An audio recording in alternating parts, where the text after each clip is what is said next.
Muito boa noite a todos. Um rapaz que está sentado ali atrás me ensinou que a gente não deve iniciar uma palestra se desculpando. Mas eu vou agradecer, então, a paciência de vocês pelo meu atraso, né, pelo tempo que eu tive me deslocando para cá. Eu estou no caminho, vindo do ABC para cá, no caminho do Pacaembu. Né? Não tem como. A Paulista está parada, a gente fez um trecho aí para tentar chegar mais rápido e conseguimos adiantar um pouco, sim, mas, infelizmente, atrasamos esses minutos e espero que isso não seja prejudicial. A palestra está bem dimensionada, em torno de 150 slides, acho que até meia-noite a gente consegue terminar. Né? Não é essa a intenção. Sinceramente, já atento ao tempo... Não, esse pode ter certeza que não. Atento já ao tempo...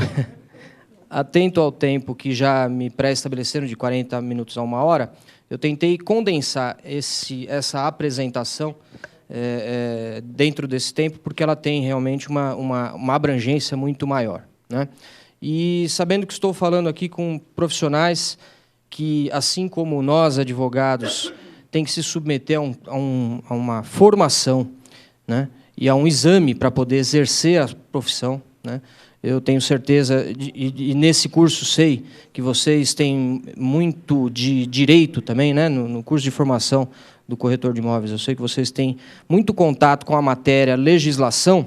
Eu vou me atrever aqui, não a tentar ensinar, mas apenas abordar alguns aspectos que eu receio que, pela novidade, né, eventualmente os senhores não tenham tido tanto contato. Né? Então, vou iniciar tratando de alguns aspectos do Código de Defesa do Consumidor que tem a ver, que tem interesse para o tema que a gente vai tratar, e vou tentar focar a minha apresentação em 4 temas principais, tá?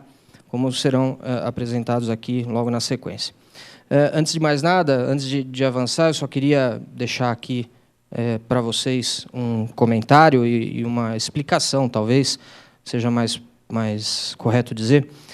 Eu tive o primeiro contato aqui com o Cresce o ano passado, justamente por conta de um trabalho que eu desenvolvi desde o início do ano passado no PROCON de São Caetano do Sul.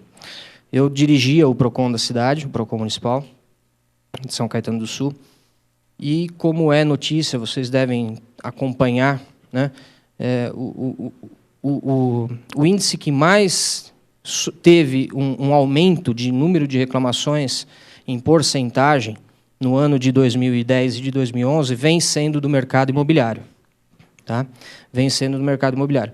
Em 2010 foi da ordem de 20%, e de 2011, em alguns PROCONs, onde há mais concentração de lançamentos imobiliários, esse índice de reclamação chegou a subir em torno de 50% até 60%. A média do Estado ficou em torno de 40%.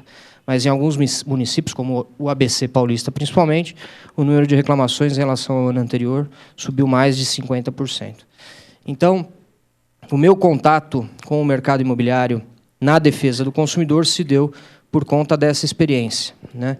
É uma matéria muito nova, alguns PROCONs nem atendem reclamações do mercado imobiliário, porque ainda há uma visão que eu vou explanar aqui para os senhores. Estou vendo aqui muitos corretores com uma idade bastante avançada, que devem estar há bastante tempo na profissão, têm muita experiência, né? Acho que eu falei um termo meio errado, idade avançada não, muita experiência, né? Fica melhor. Então, estou vendo muitos corretores aqui com muita experiência e que certamente desenvolveram, desde o início das suas carreiras, uma prestação de serviço muito mais artesanal do que se vê hoje. Me corrijam se eu estou errado. Né? E vamos deixar isso para o final, né? Vai ter um momento para as perguntas, mas a impressão que nós temos, que a defesa do consumidor tem, é que a prestação do serviço que os senhores ofereciam antes, ela não era tão problemática, ou não era problemática, muito pelo contrário, era uma função nobre, porque aproximava as partes, né? Fazia o papel de apagar o incêndio, de estabelecer o consenso para que a relação jurídica fosse concretizada e a contento para todo mundo. Né? Nesse contexto, eu dizia, muitos PROCONs nem atendem as reclamações contra o mercado imobiliário, porque ainda se encontrava num liame muito tênue entre a relação civil e a relação de consumo. E eu entendo, e já quero deixar isso claro também, que essa corretagem mais tradicional, que muitos dos senhores aqui com certeza ainda praticam, ela está muito mais para a relação civil do que para uma relação de consumo. E vou explicar o porquê. Vamos fazer alguma abordagem de alguns artigos do Código de Defesa do Consumidor, mas o Código de Defesa do Consumidor trouxe uma grande novidade para o direito, que é a chamada responsabilidade objetiva, responsabilidade civil objetiva, que independe da demonstração da culpa do agente, certo? Tenho quase certeza que nos cursos que vocês fizeram de formação de corretores, vocês aprenderam que a responsabilidade civil, no Código Civil, ela é regida pela ideia da responsabilidade subjetiva, ou seja, responsabilidade com culpa. E a profissão de vocês se aproxima da profissão de é uma atividade autônoma, é uma atividade de profissional liberal, em alguns aspectos, exceto aqueles que se organizam em torno de uma empresa. E, nesse contexto, o Código do Consumidor ainda trata, para o profissional liberal, da responsabilidade civil subjetiva, com demonstração de culpa. Então, por conta disso, muitos PROCONs não atendem, muitos órgãos de defesa do consumidor não atendiam reclamações contra o mercado imobiliário. E aqui, fiz questão de deixar isso muito bem destacado, porque o foco desta apresentação não é a prestação de serviço de corretagem ou de corretor de imóvel tradicional. O nosso foco, o que nós vamos apontar aqui, as irregularidades, as práticas abusivas na comercialização de imóveis que eu vou procurar apontar com vocês, são aquelas decorrentes das novas tendências, que, infelizmente, e tenho quase certeza, não decorre da vontade de vocês, e sim da imposição de um novo mercado, que é o mercado imobiliário, comandado pelas grandes empresas construtoras que impõem condições até desumanas para a profissão de vocês. Eu tive a grata satisfação de, portanto, voltando a falar, no contexto desse trabalho, de receber o apoio do Cresce, numa ação que nós movemos contra mais de 20 construtoras e mais de 6 ou 7 empresas imobiliárias, infelizmente, alguns colegas dos senhores aqui, que estavam adotando práticas que não condiziam com as regras do Código de Defesa do Consumidor, que violavam o Código de Defesa do Consumidor. E eu tinha, no início, uma grande preocupação de chamar o Cresce para se posicionar, para nos dizer qual era a visão do Conselho da profissão sobre as práticas que vinham sendo perpetradas, infelizmente, com o auxílio, com a ajuda de pseudos, talvez, vamos dizer assim, corretores de imóveis, né? Não necessariamente os corretores, mas as práticas que foram impostas pelas construtoras e pelas incorporadoras. E eu tive a grata surpresa de receber o apoio do presidente, José Augusto Viana Neto, que me ligou, antes mesmo de responder o ofício que nós encaminhamos aqui para o Cresce, dando anuindo totalmente a nossa tese, né, que não era uma tese, na verdade era uma fundamentação jurídica. Isso rendeu um contato com a Procuradoria aqui do Cresce, tivemos uma oportunidade muito boa de crescer profissionalmente, de entender um pouco melhor a profissão de vocês. E com a minha saída do PROCON no final do ano passado, um dos primeiros lugares que eu vim visitar foi o Cresce e foi o Dr. José Augusto Viana, a quem eu quero deixar registrado um muito obrigado e um agradecimento pela coragem de enfrentar um tema que a gente sabe que é sensível para a carreira, né? Assim como a advocacia tem muitos temas sensíveis à carreira do advogado, eu acredito que esse aqui seja um tema sensível para a carreira de corretores de imóveis. E outra grata surpresa foi ontem, pesquisando no site de vocês, que não é a única palestra que está sendo ministrada com o foco na defesa do consumidor. Tem uma outra palestra também que vai ocorrer, inclusive, lá em Santo André, no ABC. Não me lembro a colega que vai ministrar a palestra, mas tratando da questão da defesa do consumidor também na comercialização de imóveis ou no mercado imobiliário. Então, isso é muito gratificante ver que essa semente vem sendo plantada como forma muito mais, certamente, de ser educativa do que repressiva, né? E essa é a principal função, é o principal objetivo né, de todo o trabalho que eu venho desenvolvendo depois que deixei o órgão de defesa do consumidor. Lá eu fazia a repressão. Lá eu tinha poder de polícia, podia fiscalizar e aplicar autuações. Agora, depois disso, o que eu venho procurando fazer é um trabalho muito mais de conscientização das relações de consumo com vistas à harmonização, né, da vida em sociedade. Bom, então, eu só vou fazer aqui, o que eu já até acabei falando, mas uma passagem muito rápida por esses temas legislativos, né, e um pouco da doutrina do direito. Então, antes do advento do Código de Defesa do Consumidor, e acho que isso vocês tiveram contato nos cursos, nós tínhamos o direito civil, né, ou, na verdade, o ramo do direito chamado o direito privado, né, que era formado pelo direito, pela legislação civil e pela legislação comercial. Ambos regidos pelo quê? Pela liberdade contratual. As partes tinham liberdade para negociar e tratar as condições de um contrato, né? E é nesse contexto que eu imagino que a maioria das negociações imobiliárias deve ocorrer, né, com liberdade contratual, liberdade de negociação. No meio do caminho, havia o ramo do direito chamado direito público. Havia não, né? Ainda há o ramo do direito público que regula as relações do Estado com os indivíduos e com outros Estados também, mas o que nos interessa é o Estado aqui intervindo nas relações interpessoais. Então, tanto o ramo do direito civil como o ramo do direito comercial pressupunham essa liberdade contratual e um equilíbrio entre as partes. E um certo equilíbrio entre quem estava vendendo e quem estava pretendendo comprar alguma coisa. Certo? Bom, infelizmente, os modelos de comercialização de produtos e serviços se modificaram ao longo do tempo. O nosso Código Civil antigo, aqui era de 1916, foi já renovado no ano 2000, em 2001, mas lá pela década de 60, 70, começou a se modificar a forma de comprar, de vender e de comprar produtos e serviços. O que era muito mais tradicional, individualizado, passou a ser estandartizado, ou seja, passou a haver padrões de comercialização. Primeiro, antes disso, padrões de produção, né? E depois passou-se a impor também padrões de comercialização de produtos e serviços, né? Outros aspectos também, como a facilitação de crédito, né? Também é um aspecto que mudou a característica da economia, né?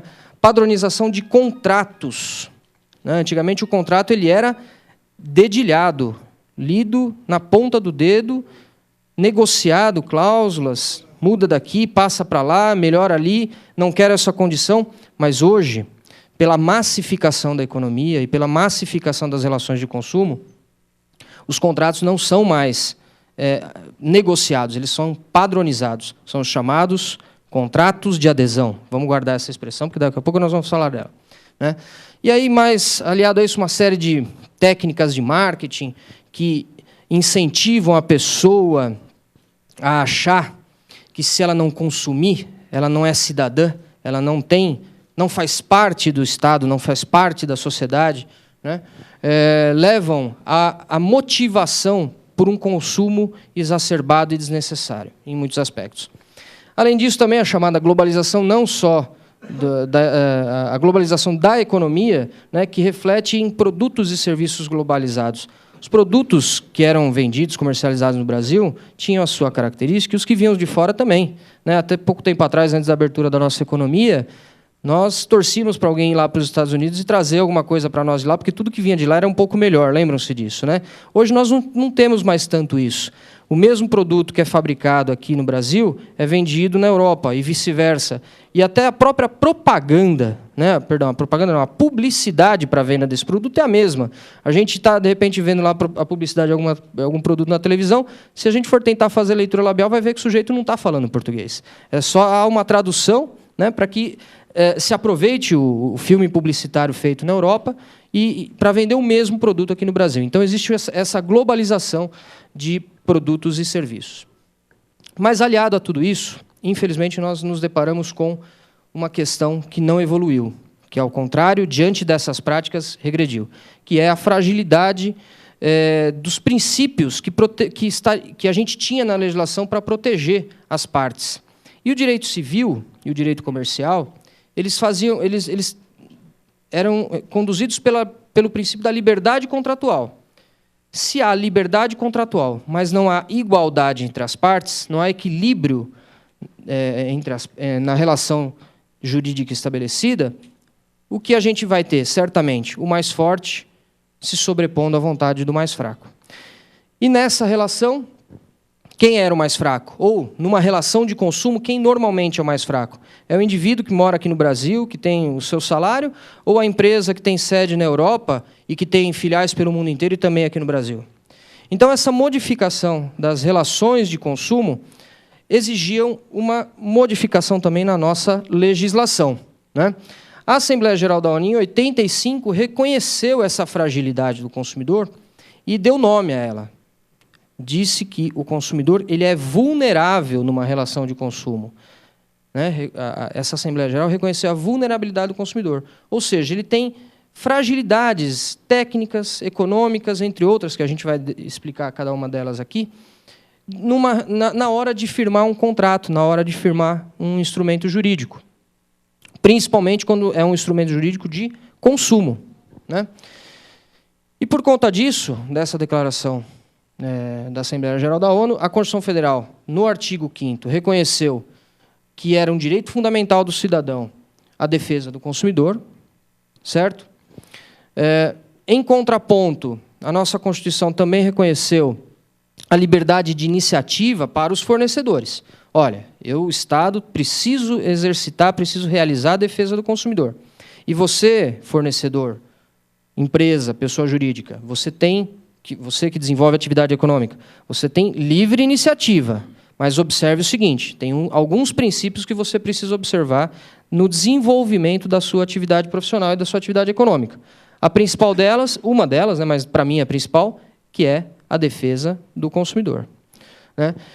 Então, vejam, o tema de defesa do consumidor passou a ser tão importante de um tempo para cá, diante da vulnerabilidade do consumidor, que ele chegou ao ponto de ser reconhecido na Constituição Federal, que é a Carta Constitucional, a nossa Carta Magna, né? a maior lei que nós temos no país.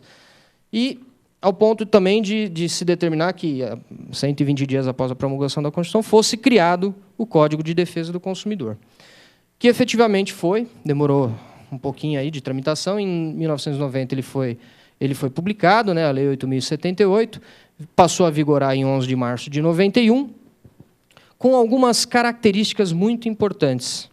Entre elas, as que eu preferi destacar para vocês são as seguintes.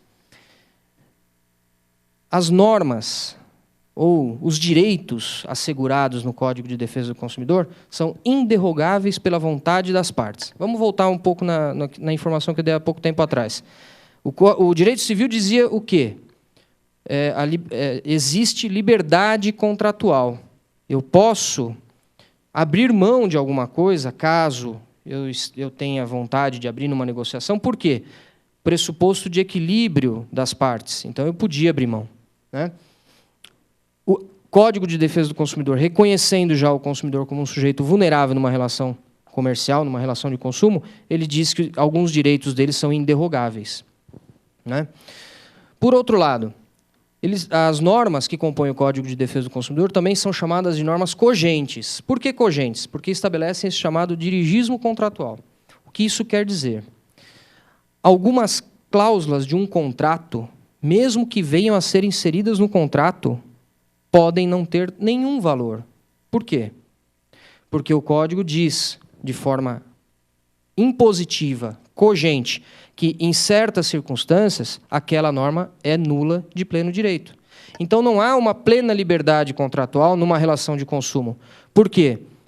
Primeiro, porque ela é inderrogável pela vontade das partes. Eu não posso revogar o que a lei assegura. E segundo, porque algumas cláusulas, algumas condições tratadas podem ser tidas por nulas em função da lei dizer que aquela conduta ou aquela previsão não tem valor. Certo? Então, aquela liberdade lá deixou de existir. Em função do quê? Em função da proteção do vulnerável, do consumidor vulnerável. Com vistas, eu não sei se todo mundo está vendo, parece que está um pouco mais abaixo aqui, com vistas ao estabelecimento do equilíbrio nas relações de consumo. Certo? Essa apresentação vai ser encaminhada para os senhores, depois eu disponibilizei, né? Não sei de que forma que é, mas está disponibilizada para que os senhores tenham acesso. Ok? Então, essa é a nova característica de uma relação de consumo. Dito isso, eu acho que antes de avançar na questão da vulnerabilidade, vamos nos situar. Estou sendo claro até aqui? Vamos tentar, então, apenas nos situar. Uma relação de aquisição de um imóvel é uma relação jurídica, certo? Ela começa pela negociação, pelas tratativas, vamos dizer ao contrário, vamos até acrescentar algo antes. Ela começa pela oferta, certo? Um imóvel ele é ofertado, de alguma forma ele é. Anúncio no jornal, panfletagem, onde o município permite, a placa que é fixada no próprio imóvel, isso tudo representa, para o código, para a relação de consumo, representa o que a gente chama de oferta. Ok? Então, o Código de Defesa do Consumidor vai ao ponto de dizer que esta oferta tem valor de contrato. Ela, uma vez feita, ela deve ser cumprida. Né? Quem a fez, quem ofertou, deve cumprir da maneira que ofertou. Ok? Logicamente, ressalvados algumas excrescências, né? Alguns absurdos de erros que são passíveis de acontecer. Né? Então, essa relação jurídica tem início antes mesmo das partes começarem a negociar, tem início já na oferta, porque ela vai ser vinculante para quem a fez. Ok? Iniciadas as tratativas, iniciou-se uma fase chamada de fase pré-contratual, que pode ter muito valor. O Código Civil reconhece essa fase pré-contratual como condição, como vinculante. Desculpa, colega? Oi? Como parte integrante do contrato, exatamente, porque o contrato pode ser determinado, a sua conclusão ou não, em função das tratativas. E, por fim, tem o contrato em si, que é a relação jurídica formalizada. O que vocês ajudam tanto o comprador quanto o vendedor de um imóvel a fazer é passar por essas fases, desde a oferta até as tratativas e a conclusão do negócio. É, portanto, uma relação de consumo. Ok? Entre quem? O comprador e o vendedor intermediada por vocês, corretores. Muito bem. O Código de Defesa do Consumidor estabeleceu aqui algumas vulnerabilidades. Eu quis dizer isso para dizer, olha, essa relação está sujeita, portanto, ao Código de Defesa do Consumidor, quando estiverem presentes alguns requisitos. Além deles, aqueles que a gente falou há pouco ali, de massificação, de padronização, de comercialização, entre outras, né? Que a gente percebe muito nos empreendimentos imobiliários. Bom, voltando, esqueci de falar disso aqui. Então, a vulnerabilidade é um dos princípios norteadores da relação de consumo. O que quer dizer vulnerabilidade? É essa chamada condição de inferioridade do consumidor numa relação jurídica, né? Que justifica, por sua vez, a intervenção do Estado para que o equilíbrio seja restabelecido. O que é a vulnerabilidade efetivamente? Muito se fala da vulnerabilidade como um aspecto econômico, único e exclusivamente. A vulnerabilidade não é só um aspecto econômico. Para outros ramos do direito, o aspecto econômico é importante para a definição de vulnerabilidade. Mas olha só, para a defesa do consumidor, eu não mencionei como um dos elementos da vulnerabilidade o aspecto econômico. Vulnerabilidade para a defesa do consumidor ela é vista sob o ponto de vista técnico, sob o ponto de vista fático e sob o ponto de vista jurídico. Técnico por quê? Né? O consumidor não sabe das nuances de um negócio. Focando no negócio de vocês, ele não conhece as nuances de um negócio imobiliário, a tal ponto de poder dizer que está em condição de equilíbrio com o vendedor do imóvel. Aí volta a falar, não aquele vendedor tradicional, e sim a construtora e a incorporadora. Ele não sabe as condições, as técnicas de marketing primeiro, depois as técnicas de construção. Ele não tem condições de avaliar se aquele produto é tão melhor ou não do que o outro, né? O produto que estamos dizendo aqui, o imóvel. Então, ele é vulnerável diante do fornecedor. Ele tá sujeito a aceitar aquilo que o fornecedor lhe impuser. Porque ele não sabe. Ele não sabe nem, talvez, fazer o cálculo da metragem quadrada que está sendo ofertada. Então, ele é tecnicamente incapaz perante o fornecedor. A vulnerabilidade... a vulnerabilidade sob o aspecto fático tem a ver com a condição do consumidor diante do fornecedor. Ele é frágil, o fornecedor tem um poder econômico, tem condições de influenciar a sua decisão. A gente acha, às vezes, que muitas decisões que a gente toma na aquisição de um produto ou de serviço, a gente está fazendo de forma livre, consciente, né? Por que a gente troca tanto de celular? É porque a gente precisa? Ou porque dizem para a gente que a gente precisa? Dizem. Essa é a vulnerabilidade fática. Dizem para a gente que se eu não tiver o tal smartphone, eu não vou estar antenado com a sociedade. Então, essa é a condição do consumidor. Ele é levado a consumir. Muitas vezes ele não consome de forma espontânea. E a vulnerabilidade sob o aspecto jurídico tem a ver com a falta de formação jurídica mesmo do consumidor para analisar os aspectos jurídicos da relação jurídica. Nem todos são advogados. E mesmo os que são advogados não têm, às vezes, condição de entender as nuances de uma relação jurídica. Principalmente pelas novidades que o Código de Defesa do Consumidor traz, né? Embora não tão novo, né? Já fez 20 anos, mas ainda é muito novo.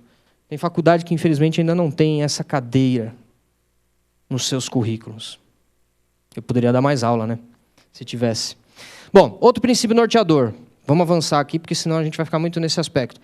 Que o Código de Defesa do Consumidor traz é muito importante a gente estabelecer. O que se busca com as normas cogentes e inderrogáveis que são estabelecidas pelo Código é a harmonização dos interesses com base na boa-fé e no equilíbrio das relações de consumo. Boa-fé e equilíbrio. O que se espera do fornecedor é boa-fé. O consumidor tem a boa-fé presumida. Agora, a gente espera isso sempre do fornecedor, né? Bom, e além desses dois princípios, só que eu quis citar, tem muitos outros mais. Eu quis trazer para vocês também alguns direitos básicos do consumidor, que estão reconhecidos no artigo 6º, que influenciam diretamente na comercialização de imóveis, principalmente nos lançamentos dos empreendimentos imobiliários. Tá? Primeiro deles, liberdade de escolha e igualdade nas contratações. É um dos direitos básicos do consumidor, né? O segundo, informação adequada e clara com especificação correta de quantidade, características do produto ou do serviço. Certo? E terceiro, a proteção, na verdade, contra a publicidade enganosa ou abusiva e contra métodos comerciais coercitivos ou desleais. E também ainda contra práticas ou cláusulas abusivas ou impostas ao consumidor. Ok? São direitos básicos que devem ser respeitados por todos aqueles que, de alguma forma, participem da relação jurídica de consumo. Ok? Bom, me servi aqui um pouco das informações do site, que, aliás, é muito bom, sempre me serviu muito bem o site aqui do Cresce, para trazer algo que vocês já sabem muito mais do que eu. A legislação que rege a profissão de vocês é a Lei 6530, de 78, e o Decreto 8187178, e mais uma série de portarias e outras regulamentações que vieram de lá para cá, né? Portanto, a profissão dos senhores é profissão regulamentada, assim como é a profissão do advogado, né? E, além disso, no Código Civil, o contrato de corretagem também tem lugar, né? Também foi tratado. Dos artigos todos, acho que vai até o 728, alguma coisa assim, 29, eu destaquei apenas dois aqui, que são os que basicamente nos interessam tratar de acordo com o tema que nós nos dispusemos a tratar aqui.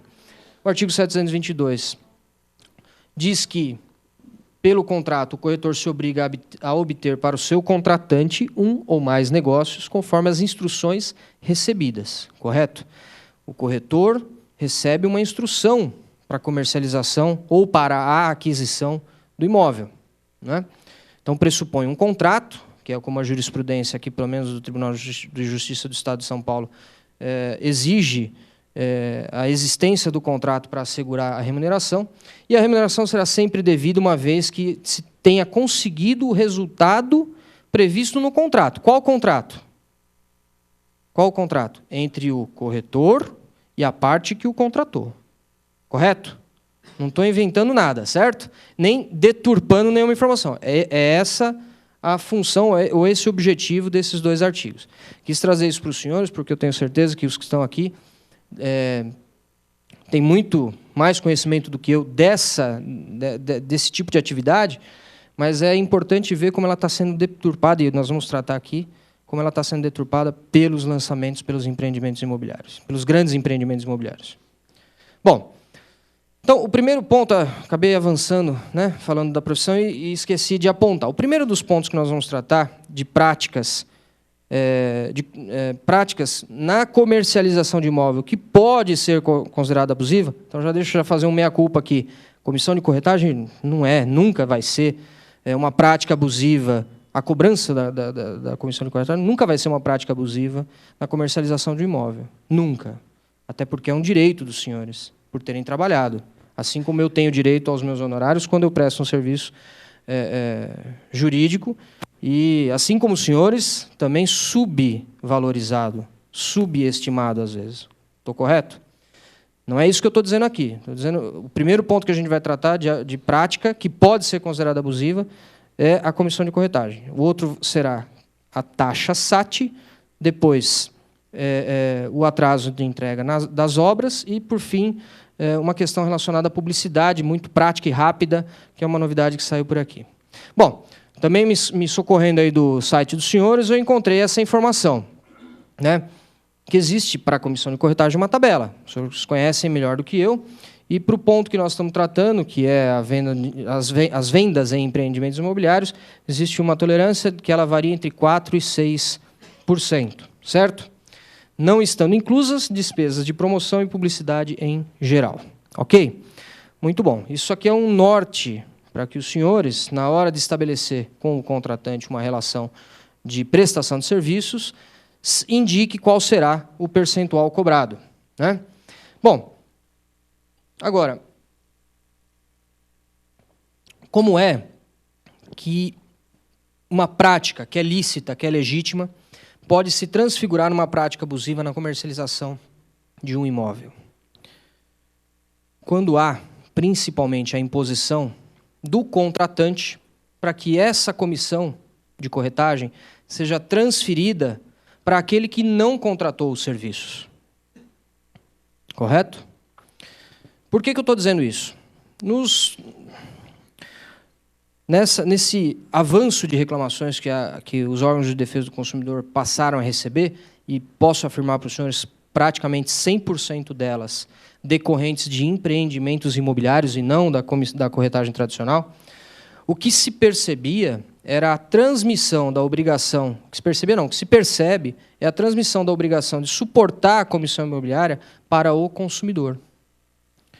E para aquele consumidor que não teve nenhum tipo de contrato prévio, nem de contato prévio com o corretor, para estabelecer o que talvez seja mais importante da relação entre o corretor e o seu contratante, que é a comissão, né? A grande maioria das reclamações que chegavam lá davam conta disso.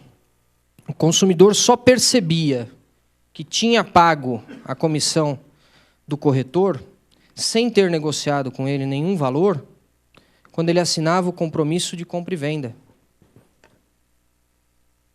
Por quê? Porque, infelizmente, é uma prática corrente nessas negociações imobiliárias, de lançamentos imobiliários, de grandes empreendimentos imobiliários, o destacamento do valor da comissão do valor da aquisição. Infelizmente, os senhores devem saber do que eu estou falando. Em todos os estandes de venda, de apresentação, existe lá um preço para ser cobrado. Uma variação de preço para ser cobrado pela comercialização do imóvel. Os senhores, os corretores que estão trabalhando nesses empreendimentos recebem uma orientação de quem? Recebem instruções para comercialização de quem? Do consumidor? Não. Do dono do empreendimento imobiliário, da incorporadora ou da construtora. E negociam com ele a comissão que será cobrada. Negociam com quem? Com o consumidor?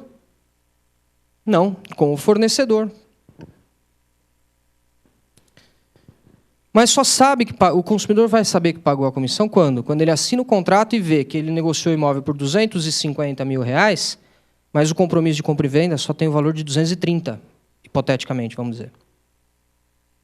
Isso, sob a ótica da defesa do consumidor, é prática abusiva. O artigo 52 do Código de Defesa do Consumidor tem uma previsão de que transferir para o consumidor os custos, os seus custos, os custos da sua atividade, é prática abusiva. Não pode. Tá? Não pode. E lembrando só aqueles artigos que eu destaquei para os senhores no início. É direito básico do consumidor a informação adequada e clara. E, infelizmente, neste momento, isso não está ainda, lamento dizer, ainda não está sendo respeitado. Né? Outros dois aspectos a serem destacados aqui. O artigo 722 ou 25, não me lembro qual dos dois que eu destaquei lá, diz que o corretor tem direito à comissão, e tem mesmo, tem que receber, quando ele obtém, 725, quando ele obtém a vantagem decorrente do trabalho que ele desenvolveu. Mas quem obtém a vantagem decorrente do trabalho que ele desenvolveu? É o consumidor ou é o fornecedor? Concordo. Agora, se o consumidor chega lá e fala, não, eu quero pagar muito menos do que aquele limite previsto numa tabela que eventualmente exista, ele vai alcançar a negociação? Ele vai ter vantagem? Não. Ele não tem margem de negociação. Aliás, alguém vai dizer, não, mas tem margem de negociação? Tem. Mas tem a margem que foi estabelecida pelo fornecedor. Né? Não digo que perde, muito pelo contrário. Perde quando aceita esse tipo de imposição do fornecedor? Ótimo, estamos falando a mesma língua. Olha só, quando ele baixa do valor. Se baixa do valor. Aí ele trabalhou para quem? Para o consumidor. Então, nesse ponto seria justo. Transferir a obrigação de pagar a comissão para o consumidor. Mas até onde ele pratica aquilo que o construtor lhe impõe, estamos diante de prática abusiva. E outro detalhe aqui, para tentar finalizar um pouco essa questão e avançar. A grande maioria desses lançamentos imobiliários prevê exclusividade de comercialização, correto?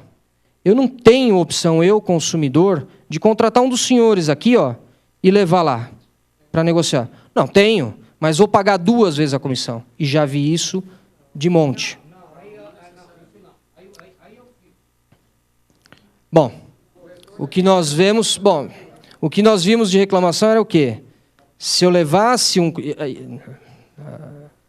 vou ser sincero com o senhor, não vi nenhuma negociação concluída nesse sentido. Mas a informação era, se vier um corretor seu, a minha comissão aqui está garantida. O valor é esse e você paga a comissão do seu corretor.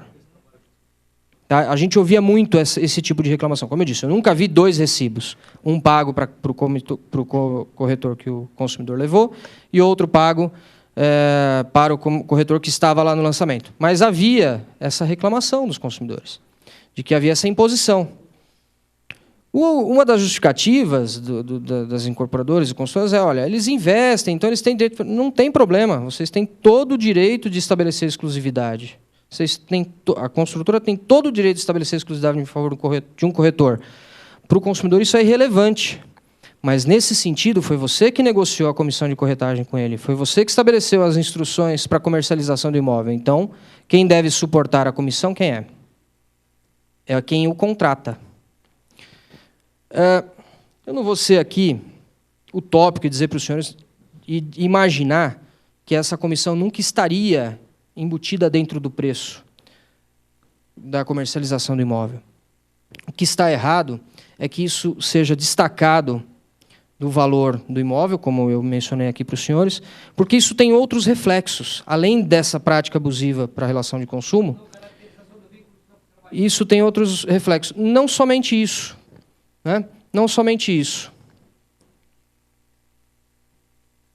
Eu volto depois para o slide anterior. O consumidor que comprou o imóvel, negociou 250, assinou um compromisso de compra e venda por 230, Se ele quiser vender o imóvel no dia seguinte, pelo mesmo valor que ele desembolsou, não estou dizendo que ele vai vender por 300, hein? Ele vai vender pelos mesmos 250 que ele desembolsou. O que está acontecendo com ele? Ele está tendo ganho de capital, ele está tendo lucro imobiliário. Então, isso já é outro prejuízo. Não estou dizendo que isso aconteça no dia a dia, não é o diário, não acontece diariamente. Mas isso já é um potencial prejuízo para o consumidor. Não é? Outro problema. Essa prática extrapola a questão da defesa do consumidor. Ela representa evasão tributária. Só para lembrar, em matéria de tributos, nós temos duas figuras que revelam a redução do pagamento de tributo. Uma é a elisão tributária. Essa é legítima, decorrente de planejamento tributário. A outra é a evasão. Essa não é legítima. Essa pode ser considerada até crime. A construtora vai acabar tendo uma receita menor do que, na verdade, ela auferiu. Porque ela vai, embora ela seja a obrigação dela suportar a comissão imobiliária, ela vai ter, nesse contrato, modelo que nós estamos usando aqui, uma receita de 230 e não 250. Então, ela vai pagar menos imposto. Por outro lado, os senhores sabem, não estou falando nenhuma novidade, o pagamento sendo feito direto do consumidor para o fornecedor, para os corretores, normalmente faz desaparecer a figura da nota fiscal de prestação de serviços. E aí existe mais omissão de receita para efeito de tributação. Certo? E, além disso, a figura que o colega mencionou ali, do pagamento direto aos corretores, elimina uma garantia que é dos senhores, que eventualmente é a garantia da relação de emprego, do vínculo trabalhista, quando a função está sendo exercida nessas condições. E aí não necessariamente com a construtora, e sim com a empresa imobiliária. Né? Isso sem falar naqueles que estão no stand e que não são corretores, que fragiliza mais ainda a profissão dos senhores. Na advocacia, nós chamamos esse sujeito de rábula. Aqui é assim também ou não? É rábula também o nome? Na advocacia é o rábula. O colega advogado, né? Você deve ter ouvido dessa expressão. Mas na advocacia é o rábula. É uma expressão bem forte para deixar bem constrangido mesmo o sujeito. Então, além dos aspectos que eu trouxe para os senhores da defesa do consumidor, tem esses outros aqui que são preocupantes. Bom, o Cresce tem uma posição antiga, eu uso essa posição, usamos muito lá no escritório, na advocacia de interesses privados, né? Não propriamente de direito do consumidor. Tem uma posição de 99, que não foi revogada até agora, e me parece que é utilizada em outros julgamentos. A origem me parece que está aí, se eu não me engano, essa 16ª plenária de 99, reconhecendo que a obrigação de pagar a comissão de corretagem é do vendedor. Certo? A jurisprudência do Tribunal de Justiça de São Paulo complementa dizendo que isso também, o direito ao recebimento, depende de contrato.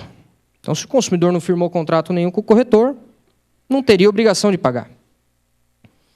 E, por fim, para efeitos de relação de consumo, se o pagamento da comissão de corretagem é condição para a conclusão do negócio, caracteriza venda casada.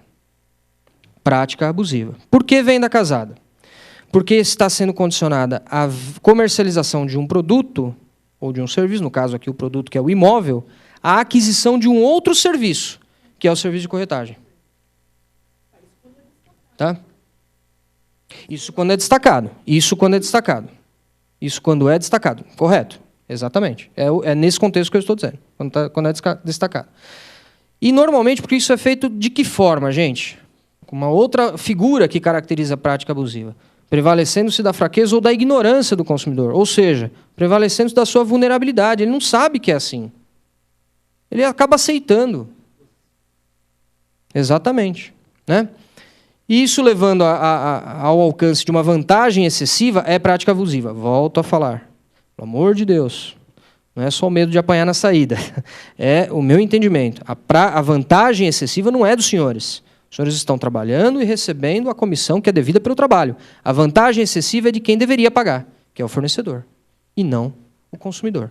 Isso está ajustado agora através de uma taxa entre as imobiliárias e o Ministério Público. Eu vou deixar o senhor falar e a gente pode debater sobre isso. Eu tenho uma posição muito firme sobre essa questão. Mas a gente pode até debater sobre isso sim, tá? Bom, o outro tema é esse daqui. Eu queria ver a expressão de vocês, né? Porque isso daqui eu acho que foi uma invenção, e a criatividade do brasileiro vai além, né, do que a gente imagina, sempre. Né? Essa invenção surgiu depois que um TAC, no ano de 2000, proibiu a cobrança da taxa de contrato ou da taxa de cadastro.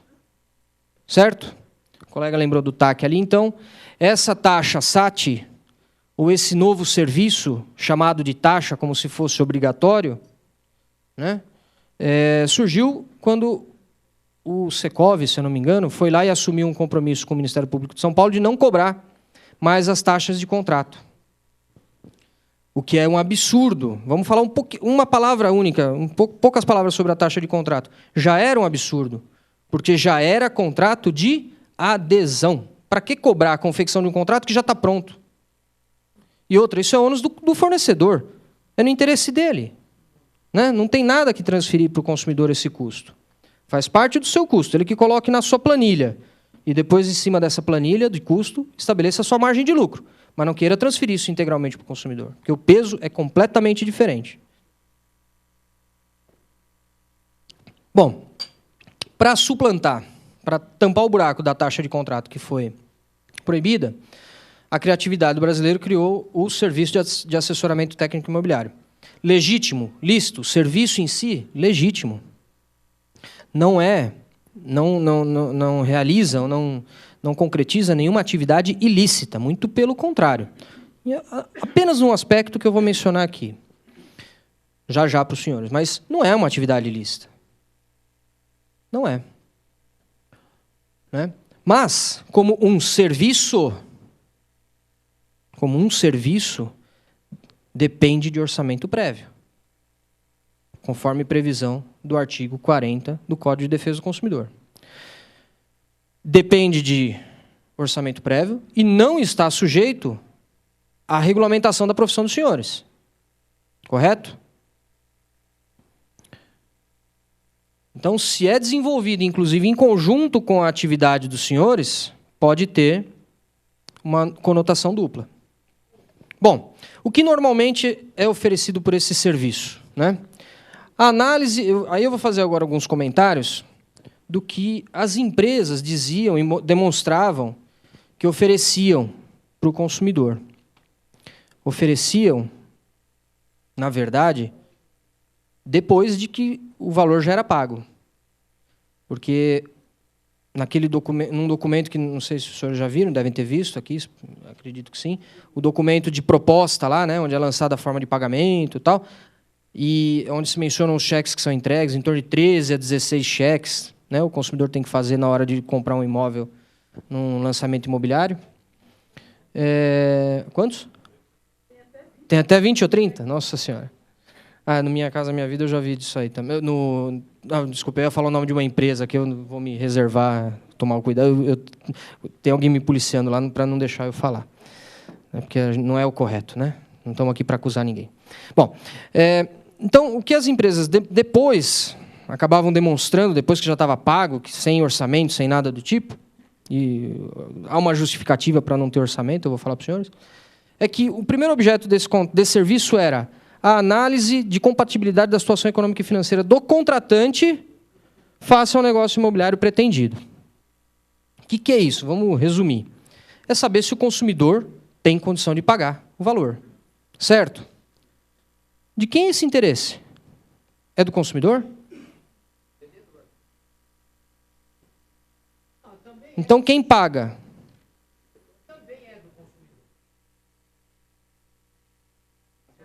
Eu vou aceitar o seu argumento.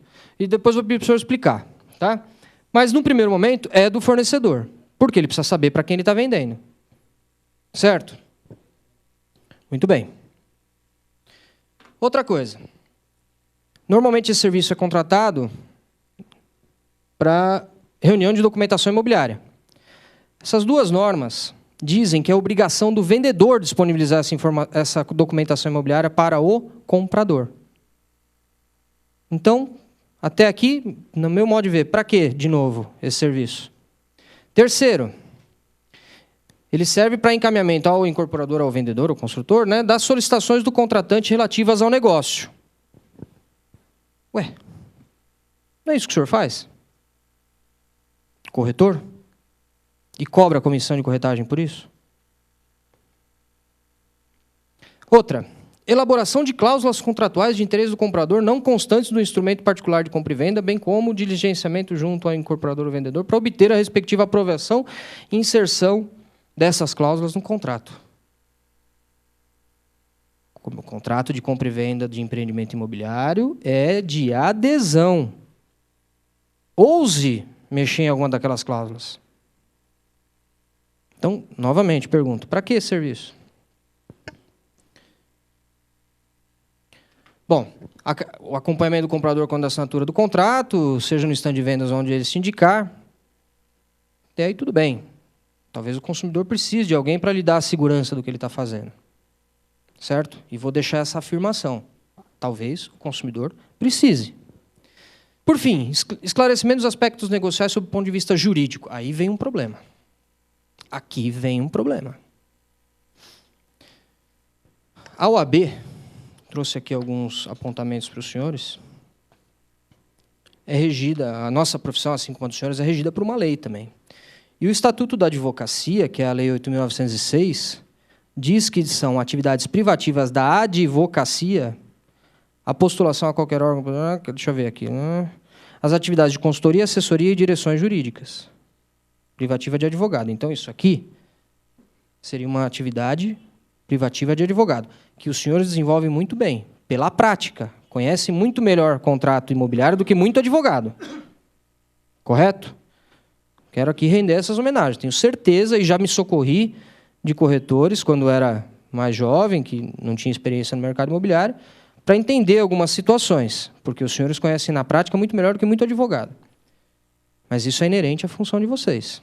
Agora, esse tipo de atividade jurídica fora de uma empresa de advocacia também é vedada. Por quê? Diz o artigo... Aí o Código de Ética dos Advogados diz que a celebração de convênios ou de contratos com empresas que não são de serviços advocatícios por um advogado para prestação de serviços jurídicos representa violação ao Código de Ética. E, por fim, o Estatuto Geral da Advocacia também trata essa prática de associação de advogado com outras carreiras como uma prática abusiva que pode prejudicar o advogado. Então, esse serviço aqui, em tese, oferecido dessa forma, já não estou afirmando que é ilegal, mas pode ter um tom de ilegalidade dependendo da maneira e da pessoa que está oferecendo. Tá? Então, vejam.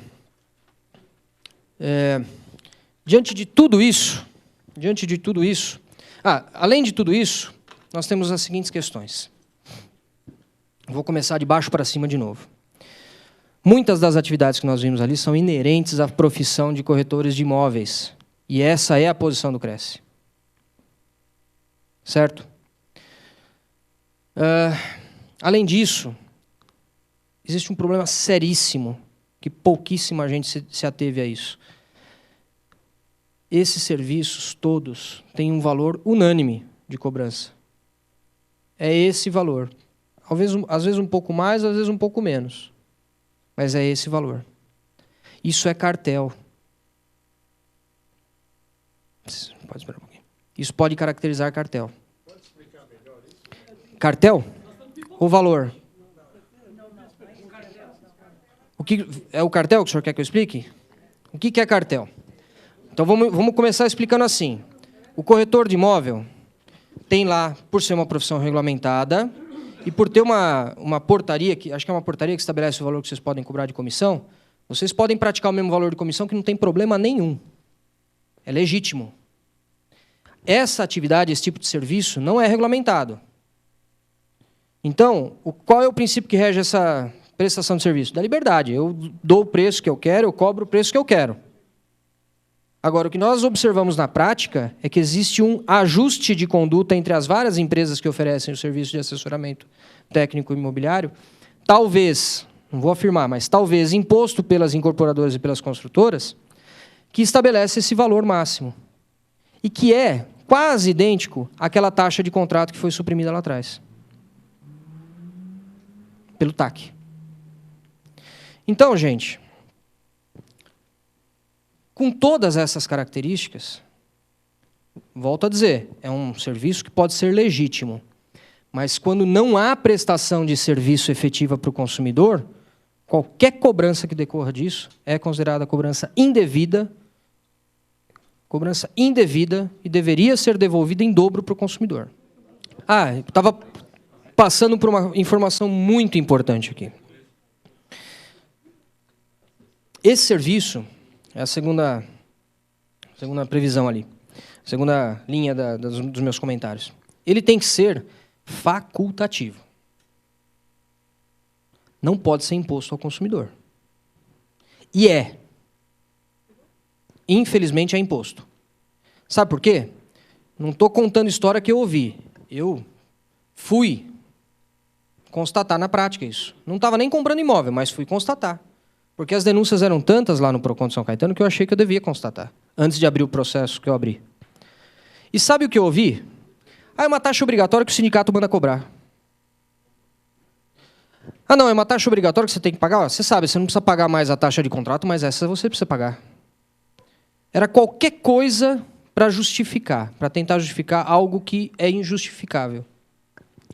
Teve um empreendimento lá em São Caetano, recentemente lançado, que o valor da taxa SAT, tudo bem, o imóvel tinha um valor razoável, considerável, né? Mas o valor da taxa SAT chegou a R$16 mil. Pelo mesmo serviço que é feito para um imóvel de valor muito menor. Então, não sou contra o valor, desde que seja respeitada a facultatividade da contratação.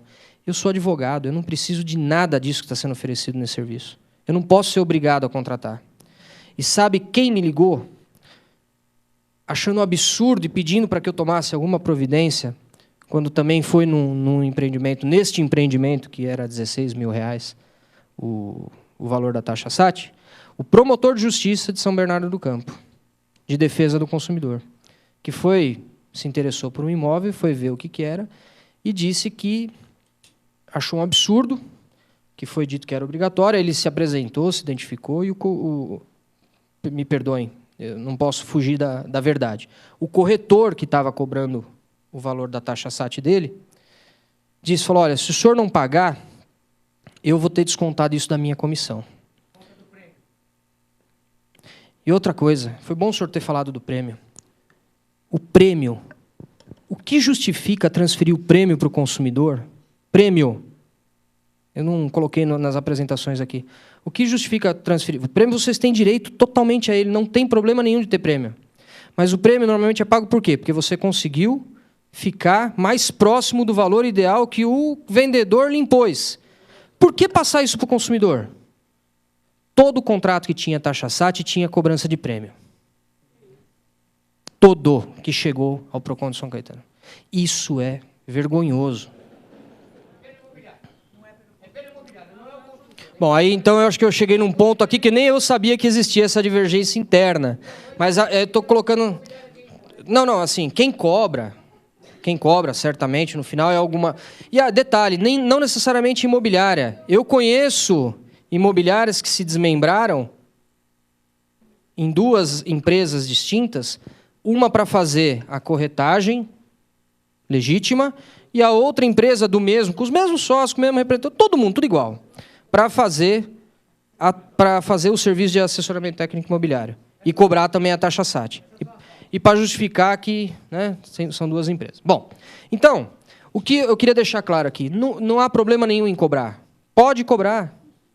O que não pode é impor. Tem que ser facultativo. Como é que está meu tempo aí? Já foi? Prometo, estou acabando. Só falta acho que 2 ou 3 slides. Então, assim, não há problema nenhum em cobrar. O problema está na imposição. Ok? Bom, por quê? Porque ela é cobrada sempre de forma abusiva, conforme o artigo 39, prevalecendo-se da boa-fé e ignorância do consumidor vulnerável. Ok? A grande maioria não sabe. E olha, gente, isso já passou na Record, já passou no SBT, já foi matéria da Veja, já foi matéria do Estadão, lá no ABC, nos maiores jornais, e, infelizmente, continua muito aceitável, muito pacífico. O Ministério Público já firmou taxa sobre o assunto, né? O Ministério Público já firmou taxa sobre o assunto, e as empresas não estão nem aí, continuam dizendo que é uma taxa obrigatória. Aliás, não precisa nem dizer. Fala que é taxa. A taxa não tem o sentido de obrigatoriedade? Não parece imposto? Então não tem cabimento. Bom, então, antes de avançar, eu queria... O mais importante aqui da minha apresentação eram esses dois temas, que preocupam muito a classe de advogados que atuam na defesa do consumidor. Tá? Principalmente pelo silêncio. A gente sabe, eu sei que existem muitas ações acertadas nos PROCONs municipais, aqui no estado de São Paulo, nas promotorias de justiça também. O promotor de justiça de São Bernardo está fazendo vários taques com várias construtoras, tentando acertar, né, ajustar para não haver esse tipo de imposição lá na região do ABC, mas é difícil, porque existe uma entidade de classe por trás dizendo para não assinar o TAC. Né? Não é a entidade dos senhores, viu? A entidade lá dos... Isso, eu não queria falar aqui para não passar... Então tá bom, muito bom. Bom, o outro ponto agora, só tem mais 2 e 3 slides, eu prometo, vai ser rápido agora. É só pela questão da novidade, né, que eu também quis, e vou também abordar de forma bem rápida. Né? Então tá bom. Então, assim, um problema muito sensível também para os empreendimentos imobiliários está sendo o atraso na entrega do prédio. Né? Todos os contratos já têm um prazo de 180 dias de tolerância, normalmente, né? Mas aí o Ministério Público resolveu fazer um TAC com o Secov sobre o assunto. E esse TAC, no intuito de defender o consumidor, infelizmente, foi o tiro que saiu pela culatra.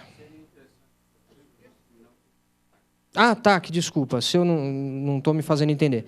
TAC é um instrumento muito utilizado pelo Ministério Público para prevenir violações a várias ordens, ao meio ambiente, à criança e adolescente, e, no caso do consumidor também, é muito utilizado para prevenir violações a direitos do consumidor. É o TAC porque é a abreviação de Termo de Ajustamento de Conduta. Tá? Normalmente é firmado pelo Ministério Público no contexto de um processo judicial chamado inquérito civil, que é um procedimento judicial conduzido pelo Ministério Público. Então, o Secov firmou um TAC. É que para nós é tão comum, corriqueiro, falar a expressão, por isso que eu não me ative à explicação, me desculpem. Então, o Secov firmou esse TAC, que no primeiro momento, até por ter sido conduzido por um promotor de justiça de defesa do consumidor, transparecia que seria mais interessante, mais respeitoso para o direito do consumidor. Mas, no final das contas, piorou a situação. Porque aí ficou institucionalizado o atraso. E detalhe, aumentando o prazo que normalmente os contratos previam, sem nenhum prejuízo para o fornecedor. Foi o tiro que saiu pela culatra. Então, quando os contratos normalmente previam, no mínimo, né, 180 dias de tolerância, né, para caso de atraso, o TAC definiu esse primeiro período como prazo estimado de conclusão da obra. Então, quer dizer, aquele prazo inicial que ele deu, hoje é dia 4 de julho de 2012, que é o prazo para conclusão, não era mais o prazo de conclusão, porque foi legitimado um prazo estimado de até 180 dias que não acontecia mais nada. Então, hoje, se a partir de hoje a construtora já estava inadimplente, com isso daqui, a partir de hoje, não estava mais. E detalhe, ainda criou o chamado prazo de tolerância, criou 2 prazos. Então, o que antes do TAC, hoje já era inadimplência, com o TAC ficou 1 ano sem ser inadimplência. Exatamente. Então, assim, isso foi um descuido, com boa intenção, vamos deixar claro, do Ministério Público, mas foi um descuido, né? E, por fim, eu não sei, vocês devem ter tomado conhecimento, esse TAC foi revogado, né? O Conselho Superior do Ministério Público, que fiscaliza a atividade do promotor de justiça, não aceitou esse TAC. Teve a sensibilidade de ouvir a defesa do consumidor, vários órgãos, várias entidades foram contra, e o Conselho Superior revogou, não tem mais valor esse TAC. Então, o que está valendo hoje, em tese, é o contrato. Mas eu quis trazer aqui para os senhores a seguinte afirmação e informação. É bom que os senhores saibam muito bem disso. Qualquer problema de atraso decorrente de falta de mão de obra, falta de material, falta de licenciamento ambiental, um embargo por causa de barulho, problema com o vizinho, caiu lá um material em cima do telhado do vizinho e gerou um embargo judicial da obra, tudo isso não é caso fortuito ou força maior para justificar o atraso da obra. Isso é chamado, a doutrina do direito chama de fortuito interno. É fortuito interno. É inerente à profissão. É o risco da... Perdão, inerente à profissão não. É inerente à atividade do construtor. É o risco que ele corre. E ele tem que mensurar isso na hora de vender. Só que se ele fizer isso, ele vai entregar depois do concorrente. Do fornecedor. E ele vai acabar entregando depois do concorrente. Então, ele não vai ter um atrativo o negócio dele. Então, ele promete uma data, porque ele sabe que depois ele coloca lá, caso fortuito ou força maior. Não é. Isso é fortuito interno. A doutrina afasta e a jurisprudência também. Tá? E aí, aí eu queria trazer... Vou explicar só duas consequências do atraso indevido da obra, do atraso da entrega da obra para o consumidor. Enquanto ela está atrasada, inclusive dentro desse prazo aí de tolerância de 180 dias, ou quando estava em vigor o TAC lá por um ano, sabe o que acontecia? A evolução do saldo devedor, do consumidor que comprou parcelado, que comprou financiado. É justo o consumidor pagar mais? O que tinha que acontecer? Estancar a correção.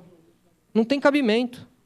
E, felizmente, a jurisprudência está dando ouvidos a isso agora, viu? Depois de muito tempo, o STJ já tem decisões nesse sentido, estancando a evolução do saldo devedor. Outra coisa, o atraso na obra gera uma frustração da justa expectativa do consumidor. O que é isso? Muitos compraram imóvel e venderam outro para comprar, já contando com a data que vai entrar. Teve quem comprou porque vai casar e teve que mudar a data de casamento 2 vezes. Temos um caso lá, muito próximo nosso, cunhado desse rapaz que está me acompanhando, que é o cunhado do meu irmão. O rapaz está aqui, é meu irmão. Daqui a pouco, se você estiver aqui, vocês vão achar que é ele que está dando a palestra. O rapaz mudou 2 vezes a data do casamento, por quê? Atraso na obra. Isso não é nada? Não representa nada? Não pode, o fornecedor não vai ser responsabilizado por isso? É um absurdo. Tinha que ser.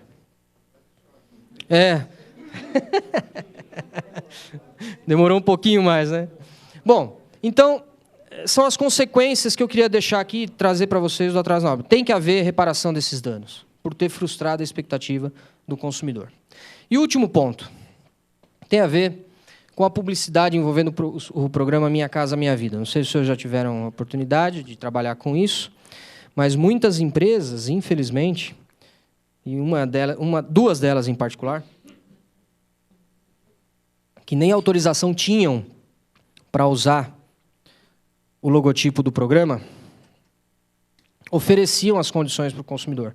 Imóveis de metragem bem reduzida, que alcançavam uma população muito mais vulnerável do que aqui, na média que a gente está falando, atraídas pela possibilidade de adquirir um imóvel, o que é justo, é legítimo, né? Um direito social, direito à moradia, habitação, direito social, garantido na Constituição Federal. Mas, levados a essa ideia de que estava fácil, então, comprar um imóvel, iam lá, davam uma entrada que chegava aí a 30 e poucos mil reais, não muito mais do que isso. E depois, o que acontecia? Não conseguia entrar no programa. Por conta do quê? Da valorização imobiliária experimentada num interesse único e exclusivo do construtor.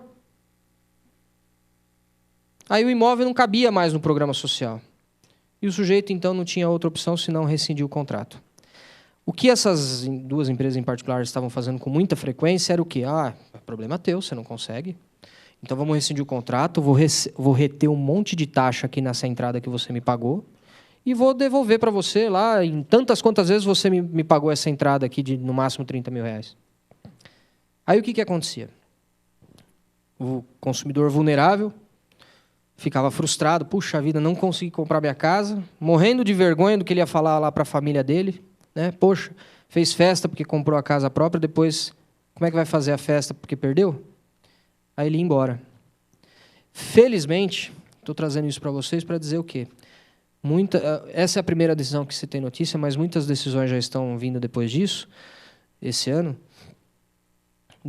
Se eu não me engano, essa é a primeira, tá? Pode ser que tenha havido alguma outra antes, mas essa, se eu não me engano, é a primeira decisão. Dando conta de quê? Construtor, incorporador, garanta as condições do programa Minha Casa Minha Vida. Você se prevaleceu disso para vender o imóvel. Garanta o mesmo juro, garanta a mesma periodicidade, o mesmo prazo para pagar e venda, entregue este imóvel. Cumpra a oferta. Lembra quando eu falei lá atrás? Vamos cumprir a oferta? Cumpra a oferta. Você está obrigado a cumprir a oferta. Isso aqui é uma decisão liminar. Eu não consultei. Aliás, essa aqui ainda não foi revogada. Tá? Mas a gente sabe que em muitos casos isso está acontecendo. Essa ainda foi liminar. Muitas ações estão sendo propostas e isso é o mínimo que se pode fazer em proteção do interesse do consumidor vulnerável. Então, o que eu espero ter alcançado aqui com os senhores na noite de hoje, meus caros colegas, já agradecendo aqui a atenção, o respeito de todos vocês aqui, é que essa consciência da necessidade de se defender o vulnerável toque os senhores, né, no momento de atender o consumidor. A gente sabe que todo mundo tem que ganhar vida, né? E não tem almoço grátis, nem janta grátis, né? Isso diz, quem usa muito essa expressão é a hoje secretária nacional de Defesa do Consumidor, Juliana Pereira da Silva, uma pessoa com quem eu tive uma oportunidade de conviver e de firmar uma grande amizade, que foi diretora do PROCON lá de Franca e hoje é segundo escalão lá no governo federal, na recém-criada Secretaria Nacional de Defesa do Consumidor. Esse tema, essa palestra que foi feita aqui para vocês, já foi apresentada para a Secretaria em março do ano passado e vem tramitando. Muitos desses aspectos, em breve, certamente serão abordados pelo Ministério da Justiça, através da Secretaria, né, como forma de orientar e de esclarecer os direitos do consumidor. Eu estou vindo aqui talvez me antecipar isso, mas espero que quando vocês ouvirem isso mais adiante, lembrem, e que, de alguma forma, eu espero também ter tocado os senhores para essa temática da defesa do consumidor, para evitar essas práticas abusivas na comercialização de imóveis, principalmente os imóveis na planta e dos lançamentos imobiliários. Ok? Eu agradeço muito e acho que agora abre-se a apresentação de vocês. Né? Professor, vamos responder primeiro esses e-mails, depois nós passamos às perguntas dos demais. Ok. No caso onde as incorporadoras impõem ao corretor para cobrar o honorário do comprador, o senhor disse que é prática abusiva, não caracteriza em crime?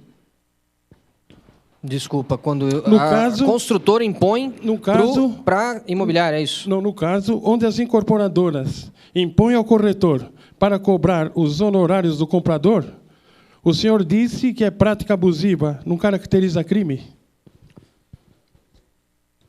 Crime não é a minha especialidade, né? Mas pode ser que caracterize crime. Eu sou advogado, mas não atuo na área criminal. Pode sim caracterizar algum tipo de crime contra a ordem econômica, é provável, não vou afirmar, mas no mínimo é uma prática abusiva. Até queria deixar claro só o seguinte: esta relação entre a construtora e a imobiliária não é uma relação de consumo, né? Nós estamos diante de uma relação comercial. E qualquer tipo de afetação dessa relação por imposição de poder econômico da construtora sobre a imobiliária, certamente caracteriza, aí então agora eu vou reformular aqui a minha resposta, certamente caracteriza algum tipo de crime, sim, contra a ordem econômica, né? E deve ser coibido, né? Esperamos que seja coibido. Essa também é uma das mensagens, né? Que as imobiliárias, assim como as construtoras se organizaram numa entidade aparentemente que conduz muito bem as relações com a sociedade, com os órgãos públicos, né, que é o Secov, muito bem no interesse da classe, né? Que as imobiliárias façam o mesmo, né? Ok? E nós temos outra pergunta aqui do nosso corretor Luiz, de Rio Claro. Ele pergunta o seguinte: o banco financia, em alguns casos, empurram produtos, cartão de crédito, seguro. O que o senhor pode nos orientar nesses casos? Busque informação. Isso é venda casada, né? Busque informação. Não é porque eu sou oriundo não da defesa do consumidor, ou talvez por isso, sei lá, né? Eu tenho muita confiança na atuação dos órgãos de defesa do consumidor, né? E um dos principais papéis dos órgãos de defesa do consumidor não é só abrir reclamação e multar a empresa, não. É fazer o trabalho educativo também, né? A gente sabe que muitos PROCONs não têm perna para isso. Mas a minha orientação principal, não aceite imposições e busque orientação dos órgãos de defesa do consumidor. Rio Claro tem um PROCON muito forte, muito bem conduzido por 2 amigos meus de lá, pelo Sérgio e pelo Benedito, vou registrá-los aqui. E pode procurar o PROCON, que certamente você vai ter a orientação que você precisa. E, por último, aqui tem uma do Gilberto de Santos. O corretor oferta um imóvel com preço no jornal, sem estar formalmente autorizado pelo proprietário. O interessado faz a proposta pelo valor anunciado e o proprietário aceita, desde que seja livre na mão dele. O corretor vai tentar tirar mais 6% do comprador. Se o comprador não aceitar pagar mais 6% e o corretor não fechar o negócio, ele poderá ser penalizado? Sim. Né? Sim, porque o principal, aí não é nem... volto a falar, talvez aí não estamos tratando propriamente de uma relação de consumo, mas sim de uma relação civil, né? Quem age sem autorização, sem mandato, pratica o que a gente chama de gestão de negócio, assume pessoalmente as responsabilidades. Então, eu acho que nesse sentido, ele pode, não digo penalizado, ele vai ser responsabilizado, né? Diferente, ser responsabilizado é ser diferente de ser penalizado. Responsabilizado ele pode ser sim. Badaró perguntando. Duas perguntinhas. A venda de terceiro enquadra no CDC também ou é só lançamento? Venda de terceiros, o senhor diz de imóvel usado já... Vai depender muito da característica. O profissional liberal, aliás, que enquadra. O que a gente tem que analisar é a questão da responsabilidade, né? Ela pode ser objetiva, e para tudo isso que eu falei aqui, a responsabilidade é objetiva, né? No que toca aos lançamentos imobiliários. Agora, na atividade mais, vamos dizer, tradicional, né, mais artesanal de corretagem, o que a gente tem é um profissional liberal exercendo sua força de trabalho. Pelo Código do Consumidor, o profissional liberal vai ter que demonstrar, o consumidor tem que demonstrar que o profissional liberal agiu com culpa ou com dolo, né? Então, não é a responsabilidade objetiva, mas se enquadra, pode se enquadrar sim. Como CDC, que é... Sim. É imóveis... Só não vai, se tiver alguém no meio intermediando, vai caracterizar. Só não vai caracterizar a relação de consumo quando eu compro direto do proprietário, sem nenhum tipo de intermediação. Tá. A outra perguntinha é... O lançamento. Eu assinei um contrato de serviço com a imobiliária. Tá? Então, eu assinei o contrato com a construtora e mais um contrato de serviço da imobiliária. Eu posso recusar de pagar essa corretagem? Se assinou espontâneo, não foi imposto, tem que pagar. Se sentiu a necessidade de contratar o serviço de assessoramento técnico imobiliário e assinou um contrato, o consumidor também não pode alegar ignorância. Foi no stand é aquele calhamaço de papel, um atrás do outro. Se não for informado, tem o direito de rescindir o contrato e devolver. Tá, mas ele assinou... Mas aí é adesão isso, não é adesão, contrato de adesão? Exatamente, mas aí, como eu disse no início da apresentação, as normas de direito do consumidor elas são cogentes. Se o contrato é nulo, ele não tem valor. Se ele foi obtido de uma forma simulada, sem o devido esclarecimento, sem a informação clara que foi empurrado, não tem valor. Não tem adesão espontânea. Então, o senhor me dá o cartão. Ok? É porque não tem adesão espontânea. Boa sorte, Badaró. Muito obrigado. Duas colocações só. Uma se valendo da colocação do colega aí, no caso de imóvel de terceiro se enquadrar naquele problema do CDC. Uma das técnicas para se ter se vincular a características para o CDC é de um fornecedor vender algo para alguém que seja intitulado o consumidor final. Ok. No imóvel usado seria, eu vejo como um consumidor final, porque ele já comprou, usou, está com aquele imóvel, repassando para um outro que também segue na mesma característica. Não existe a figura do fornecedor. Não, o senhor está correto. Eu acho que talvez então não foi claro. O que existe a relação de consumo não com o proprietário do imóvel, mas sim com o corretor. O serviço que o corretor está prestando é um serviço que se enquadra na relação de consumo, sim. Só, com aquela diferença que eu disse, por ser um serviço prestado por um profissional liberal, ele não tem responsabilidade objetiva. Então, o corretor que comercializa, que se dispõe a comercializar um imóvel de terceiro, principalmente aquele que está atuando que está atuando sob a forma de empresa, o corretor imobiliária, vamos dizer assim, né? Tem imobiliária esse e está tem prestando o corretor serviço. profissional liberal. Isso. De qualquer um dos dois estão prestando um serviço para o consumidor ou para o fornecedor. Aí vai depender de quem o contratou e a relação de consumo vai estar figurada entre um ou entre com o outro. Terceiros não, com o terceiro não. Eu não quis dizer que entre o terceiro e o consumidor tem. Entre o terceiro e o comprador existe uma relação civil. Civil. Aí, sim, relação perfeitamente. Civil. Exatamente. O que eu quis dizer é que há relação de consumo entre o consumidor, vamos até mudar a figura aqui, entre aquele que contratou o corretor e o corretor. Aí é uma relação de consumo, sim, porque há prestação de serviço, né?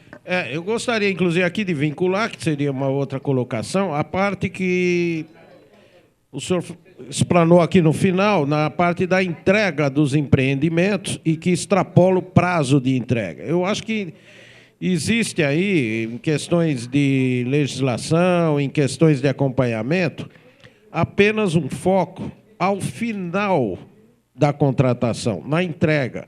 Eu acho que deveriam ser prestado mais atenção no empreendimento com referência à data do início da obra.